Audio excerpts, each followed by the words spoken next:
ദൈവത്തിന്റെ അതിപരിശുദ്ധ നാമം വാഴ്ത്തപ്പെടുമാറാകട്ടെ. ഇന്നത്തെ ചിന്തയ്ക്കായി എടുത്തിരിക്കുന്ന വചനഭാഗം 1 ശമൂവേലിന്റെ പുസ്തകം 15 അധ്യായം അതിന്റെ 22 വാക്യം. അനുസരിക്കുന്നത് യാഗത്തെക്കാളും മുട്ടാടുകളുടെ മേധസ്സിനെക്കാളും നല്ലത്. 1 ശമൂവേലിന്റെ പുസ്തകം 15 അധ്യായം വായിക്കുമ്പോൾ ശൗൽ ദൈവിക ആലോചന പ്രകാരം അമാലേക്യരുമായിട്ട് യുദ്ധത്തിന് പുറപ്പെടുന്നു. യുദ്ധത്തില് അമാലേക്യരെ ഇസ്രായേലിയർ തോൽപ്പിക്കുന്നതായിട്ട് നമുക്ക് കാണുവാനായിട്ട് സാധിക്കും. ദൈവത്തിന്റെ ആലോചന എന്തായിരുന്നു എന്ന് വചനം പഠിക്കുമ്പോൾ നമുക്ക് വ്യക്തമായി കാണുവാനായിട്ട് സാധിക്കും. അമാലേക്യരെ വേരോടെ ഭൂമിയിൽ നിന്ന് പിഴുത് എറിഞ്ഞു കളയുക, ശത്രുവിന്റെ ഒരു വേര് പോലും ബാക്കി വെക്കരുതെന്ന് ശൗലിന് ദൈവിക ആലോചന ലഭിക്കുന്നു. എന്നാൽ യുദ്ധത്തിൽ ജയം ലഭിച്ച ശേഷം ശൗലിന്റെ മനസ്സ് മാറുന്നതായിട്ട് നമുക്ക് കാണുവാനായിട്ട് സാധിക്കും. ദൈവം പറഞ്ഞത് ശത്രുവിന്റെ ഒരു വേര് പോലും ബാക്കി വെക്കുവാനായിട്ട് പാടില്ല. എന്നാൽ ശൗൽ അമാലേക്യ രാജാവായ ആഗാഗിനെ ജീവനോടെ ശേഷിപ്പിക്കുന്നു.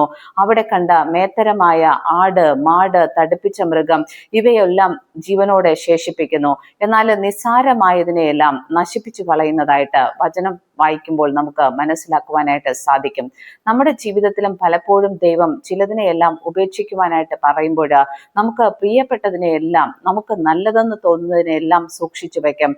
നിസ്സാരമായിട്ടുള്ളതിനെ, നമുക്ക് ഉപേക്ഷിക്കാൻ പ്രയാസമില്ലാത്തതിനെയെല്ലാം നമുക്ക് ജീവിതത്തിൽ നിന്ന് നമ്മൾ വേഗത്തിൽ ദൈവത്തിന്റെ ആലോചന ലഭിക്കുമ്പോൾ എടുത്ത് പുറത്തു കളയും. ഇവിടെ ശൗൽ മേത്തരമായ ആട്, മാട്, തടിപ്പിച്ച മൃഗം ഇതിനെയെല്ലാം നശിപ്പിക്കാനായിട്ട് മനസ്സില്ലാതെ അതിനെയെല്ലാം സ്വന്തം ദേശത്തേക്ക് മടക്കി കൊണ്ടുവരുന്നതായിട്ട് നമുക്ക് കാണുവാനായിട്ട് സാധിക്കും.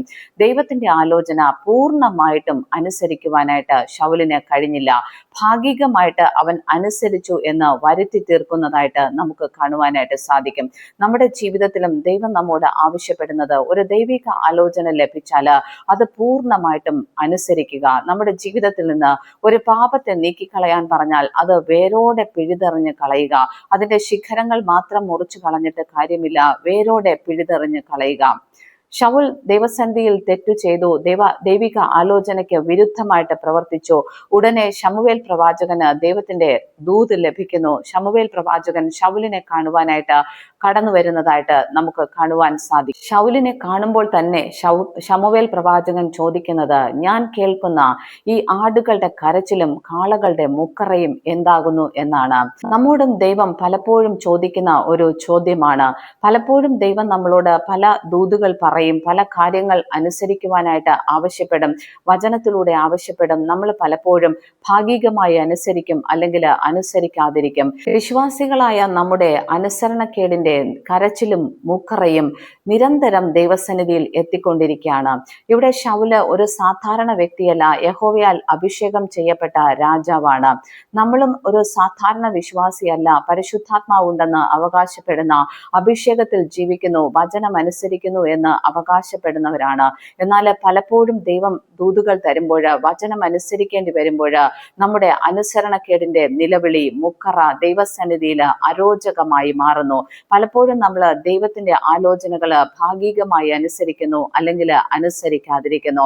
ഇവിടെ ശൗൽ പറയുന്ന വാദം എന്ന് പറയുന്നത്, അമാലേക്യരുടെ കയ്യിൽ നിന്ന് എടുത്തുകൊണ്ടുവന്ന വസ്തുക്കൾ, ശപഥാർപ്പിതമായ വസ്തുക്കൾ, യഹോവ എടുക്കരുതെന്ന് കൽപ്പിച്ച വസ്തുക്കൾ കൊണ്ടുവന്ന് അതിലൊരു ഭാഗം യഹോവയ്ക്ക് യാഗം കഴിക്കാനായിട്ട് കൊണ്ടുവന്നിരിക്കുക. ഈ സമയത്ത് ശമൂവേൽ പ്രവാചകൻ പറയുകയാണ്, അനുസരിക്കുന്നത് യാഗത്തെക്കാളും മുട്ടാടുകളുടെ മേധസ്സിനെക്കാളും നല്ലത്. നമ്മൾ അനുസരണക്കേട് ദൈവത്തോട് കാണിച്ചിട്ട്, ദൈവം പറഞ്ഞ ഒരു ആലോചന അനുസരിക്കാതെ അനുസരണക്കേട് കാണിച്ചിട്ട് എത്ര പ്രാർത്ഥിച്ചാലും, എത്ര ധ്യാനിച്ചാലും, എത്ര ആരാധിച്ചാലും ഒരു പ്രയോജനവുമില്ല. അനുസരിക്കുന്നത് ആരാധനയെക്കാളും പ്രാർത്ഥനയെക്കാളും യാഗത്തെക്കാളും ഒക്കെ മികച്ചത് എന്ന് ശമൂവേൽ പ്രവാചകൻ പറയുന്നു. നമ്മുടെ ജീവിതത്തിലും പലപ്പോഴും നമുക്ക് അർഹതയില്ലാത്ത പലതും നമ്മുടെ കയ്യിൽ വരും. അപ്പോൾ പകുതി ദൈവത്തിന് കൊടുക്കും, പകുതി നമ്മൾ എടുക്കും. എന്നിട്ട് ദൈവത്തിന് കൊടുത്തത് കൊണ്ട് നമ്മൾ ആശ്വസിക്കും, അതിൽ തെറ്റില്ലെന്ന്. എന്നാൽ ദൈവം പറയുകയാണ്, നമ്മുടെ തെറ്റിന്റെ നിലവിളി, മുക്കറ, അനുസരണക്കേടിന്റെ നിലവിളി ദൈവസന്നിധിയിൽ എത്തുന്നു. പലപ്പോഴും നാം വിചാരിക്കുന്നത് ദൈവം ഇതൊന്നും കാര്യമാക്കുന്നില്ല എന്നാണ്. ക്രിസ്തുവിന്റെ രക്തത്താല് മുദ്രയിടപ്പെട്ടത് കൊണ്ട് മാത്രമാണ് നമുക്ക് നിലനിന്ന് പോകുവാനായിട്ട് സാധിക്കുന്നത്. അതുകൊണ്ട് നമുക്ക് നമ്മുടെ ജീവിതങ്ങളെ തിരിഞ്ഞു നോക്കാം. ഇവിടെ ശൗലിന്റെ ജീവിതത്തിൽ നിന്ന് രാജത്വം എന്നേക്കുമായി നഷ്ടപ്പെടുവാൻ ഈ ഒരു അനുസരണക്കേട് കാരണമായി തീരുന്നു.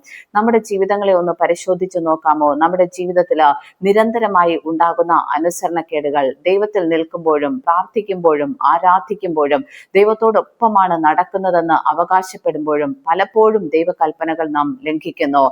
പുതിയ നിയമ വിശ്വാസികളായ പരിശുദ്ധാത്മാവിന്റെ അഭിഷേകം പ്രാപിച്ച ദൈവത്തോടു കൂടെ നടക്കുന്നുവെന്ന് അവകാശപ്പെടുന്ന നമുക്ക് നമ്മുടെ ജീവിതങ്ങളെ ഒന്ന് തിരിഞ്ഞു നോക്കാം. എവിടെയാണ് നാം ദൈവത്തോട് അനുസരണക്കേട് കാട്ടിക്കൊണ്ടിരിക്കുന്നത്? ക്രിസ്തുവിന്റെ ശരീരത്തെ വീണ്ടും വീണ്ടും നാം കീറി മുറിച്ചു കൊണ്ടിരിക്കുന്നത്. ജീവിതങ്ങളെ തിരിഞ്ഞു നോക്കി നമുക്ക് ക്രമപ്പെടുത്താം, ഒന്നുകൂടെ പുതുക്കം പ്രാപിക്കാം, ഒന്നുകൂടെ ദൈവിക ആലോചനകളെ അനുസരിക്കുവാൻ നമുക്ക് ശുഷ്കാന്തി കാണിക്കാം. അതിന് ദൈവത്തിന്റെ പരിശുദ്ധാത്മാവ് നമ്മെ സഹായിക്കട്ടെ എന്ന് പ്രാർത്ഥിക്കുന്നു. ദൈവം നമ്മെ ഏവരെയും അനുഗ്രഹിക്കുമാറാകട്ടെ. ആമേൻ.